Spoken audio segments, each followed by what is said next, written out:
உங்கள் கட்சியில் வந்து நீங்கள் எப்படி சீனியர்ஸை வச்சு எப்படி மேனேஜ் பண்ண போகிறீங்க, எப்படி சீனியர்ஸ் இல்லையே நீங்கள் என்ன பண்ண போகிறீங்கன்னு.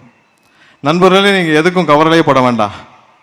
நம்ம கட்சியில் நீங்கள் எல்லாம் பொதுமக்களை சந்திக்கும் பொழுது ஒரே ஒரு உதாரணம் சொல்லிக் கொள்கிறோம். இன்னைக்கு இருக்கிற திமுகவில் ஒரு பெரிய சீனியர் யாராவது சொன்னீங்கன்னா ஒருத்தரை சொல்லிக்கலாம். திரு கே நேரு இருக்கிறாரு. அவருடைய 89லேருந்து அவர் எம்எல்ஏவா இருக்காரு நினைக்கிறேன். 81லேருந்து 5 தடவை எம்எல்ஏ, 4 முறை தோற்றிருக்கிறார். மொத்தம் 9 தேர்தலை சந்திருக்கிறார். அந்த 9 தேர்தலை சந்தித்த ஒரு கே நேரு அவர்கள், அவருடைய அனுபவம் பார்த்தீங்கன்னா கிட்டத்தட்ட 30 வருடத்துக்கு மேலே 35 வருட அரசியல் அனுபவம். அவர் சட்டமன்ற உறுப்பினராகவும் இருக்கிறார். அவ்வளவு பெரிய சீனியர் அவருடைய மொத்த அனுபவத்தையும் எதில் பயன்படுத்தினார் என்றால் மக்கள் நலனிலாம் இல்லை. அவருடைய மொத்த குடும்ப சொத்தையும் வளர்த்திருக்கிறார். அடுத்து இப்போ இந்த 3 மாசமா 4 மாசம் இடியிலேருந்து 3 லெட்டர் வருதுன்னு நீங்கள் பத்திரிகையெல்லாம் பார்த்துருப்பீங்க.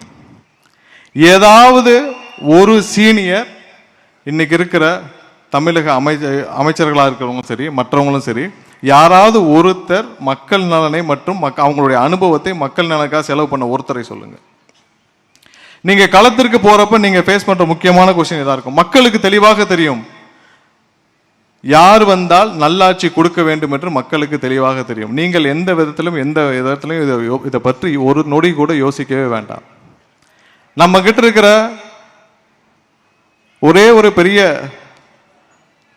விஷயம் என்னன்னா, நம்ம எல்லாருக்கும் இது முதல் தேர்தல். இந்த முதல் தேர்தல் முத்தான தேர்தலாக இருக்கும்.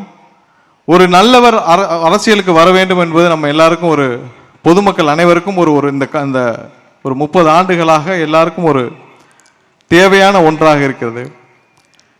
கரூர் சம்பவத்தை எப்போ நம்மளுடைய தலைவர் தவித்த தவிப்பு நாங்கள் யாரும் அதை மறக்கவே முடியாது. ஒரு நல்லவர் அரசியலுக்கு வந்திருக்கிறார், ஒரு நல்லவர் கட்சியை ஆரம்பித்திருக்கிறார். அந்த நல்லவரை மக்கள் ஏற்றுக்கொண்டு விட்டார்கள். இந்த 26 தேர்தல் மட்டும்தான் காத்திருக்கிறது. நான் இப்போ சொன்ன மாதிரி 40% இல்லை, அதற்கு மேலும் நமக்கு வாக்குகள் அதிகமாக வரும்.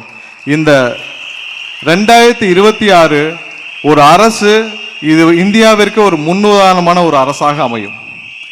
இந்தியாவிற்கே முன்னுதாரணமான ஒரு அரசாக அமையும். யாரை எந்த துறையில் உட்கார வைத்தால், எந்த துறையில் யார் அமைச்சராக இருந்தால் அந்த மக்களுக்கு அந்த துறைக்கு நல்லது செய்வார் என்பதை தலைவர் தேர்ந்தெடுப்பார். ஒவ்வொரு நாளும் எங்களை எப்படி மானிட்டர் பண்ணிட்டு இருக்கிறாரோ அதே மாதிரி ஒவ்வொரு துறையும் மானிட்டர் பண்ணுவார். 2026 மாற்றத்திற்கு மக்கள் தயாராகி விட்டார்கள். தைரியமா போய் வேலை செய்யுங்க. 2026 நம்மளான ஆட்சி.